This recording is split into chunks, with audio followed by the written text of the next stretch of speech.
What? A toy chest? Somebody dropped a toy chest at my door? Get rid of it. What the hell do I need it for? I can't believe I'm still getting packages here. Very strange. Welcome to BodyBags. I'm your Thursday reviewer, Chris, from Chris B Movies.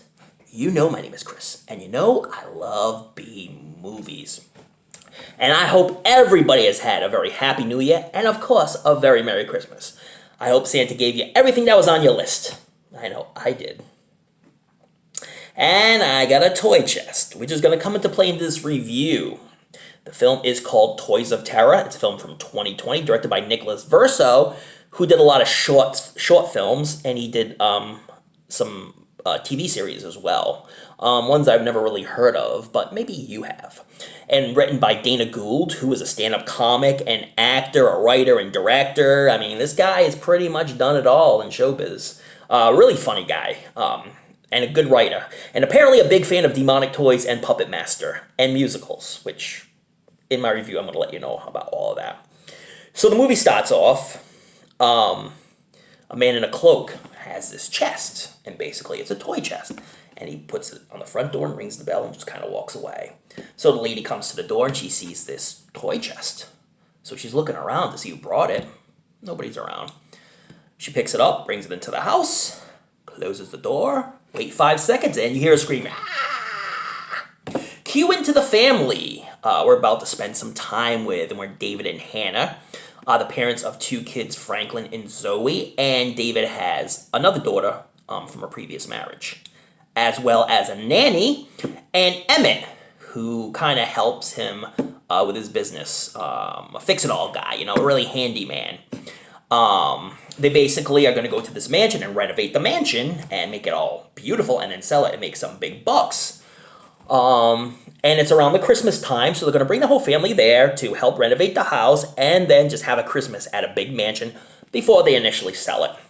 So when they get to the house, Emmett, the handyman, is already there, and he lets them know that whatever you do, don't go on the third floor. It is very dangerous up there. Don't go in. So the kids promise the parents that they will not go up to the third floor, no matter what. But they have the two first floors to play around with, and it's a huge place, and 2 floors is big enough, trust me. So they're getting in there, renovating, they're setting things up for Christmas and everything, and the 2 kids, who are really creepy, 2 creepy kids, Zoe and Franklin, find the toy chest. And they take it, and what floor do you think they go on? Yes, they go on the 3rd floor. And once they open the chests up, well, they see a whole bunch of toys. They start taking the toys out and playing with them, and then the toys slowly start coming to life. Very slowly, but then eventually when they come to life, as soon as all of them pop out of the chest and get incredibly animated, they break into song and do this musical. It's a real catchy musical. I was dying. I was laughing so hard. This is like a stage musical. They were all dancing and singing, and the kids are dancing. But then eventually, they have bad intentions. Which means they tell the kids to do some really bad things. And then eventually, they tell the kids to put themselves in danger as well. And when any family member interferes, the toys just wreak havoc on them. Just attack them, bite them, slice them. A lot of really funny scenes. There's a scene where the toys tell the kids to go downstairs and just trash all the presents. So the kids just go downstairs and they're taking the presents, they're jumping on them, they're smashing them, they throw them against the wall, they knock down the tree, and the toys like, keep going, smash, smash. One guy's like a Stretch Armstrong guy. He's like, smash, smash. So kids start smashing the presents. It is absolutely hysterical. And like I say, when parents intervene, they just go and attack them and attack the parents. And some people die. They don't make it. But I'm not going to tell you who. You really need to watch this one for the experience alone. The scene where they attack Emmett is hysterical. And then the father, in this really worst-case scenario snowstorm, drives him to the hospital, but eventually gets stuck. He knew he was going to get stuck. Because this is like the worst snowstorm imaginable. Yeah, just a fun film. Bloody and gory where it needs to be, but not overly bloody and gory. But the the toys, when they come to life, they are so animated and they're so cutesy and everything. And then they wreak havoc, and it just makes it more hysterical. Like breaking out into song, they do a song routine. It's absolutely hysterical. And the toys are really cool too, really cool and creepy, but very cutesy as well. The parents are kind of obnoxious. They're not really good actors, like Hannah Therese and David Deoade, not that great of actors in the film, so their delivery of lines was pretty hysterical. But the kids, Franklin and Zoe, played by Saul Elias and Zoe Fish, were really good. They got that creepiness about them. And their other daughter, she's a typical high school kid.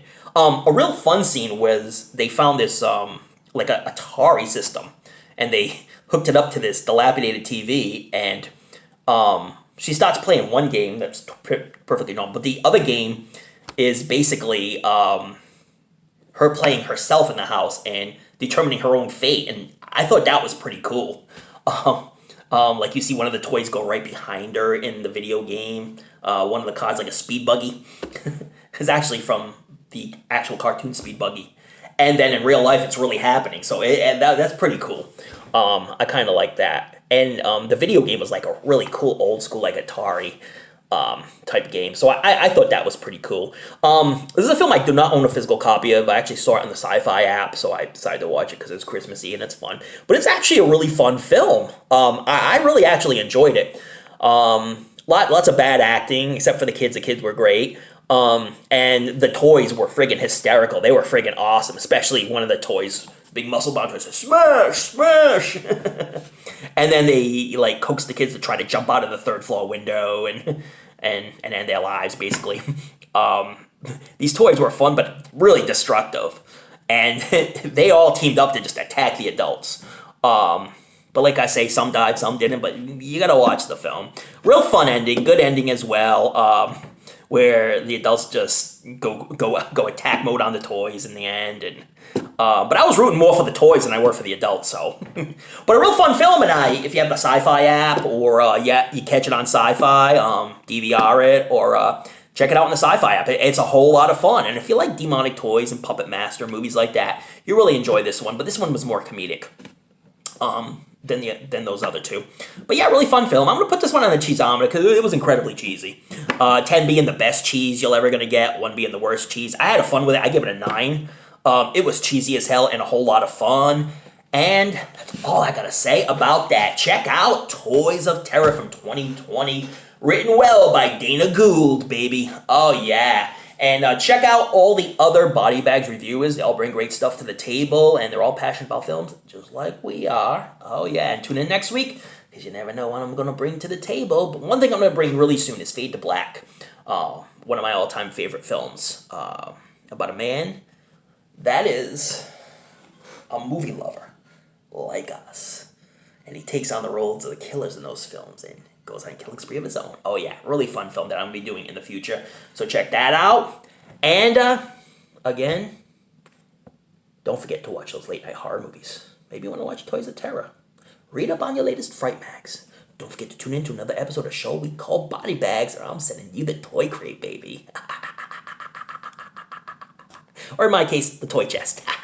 Later, guys.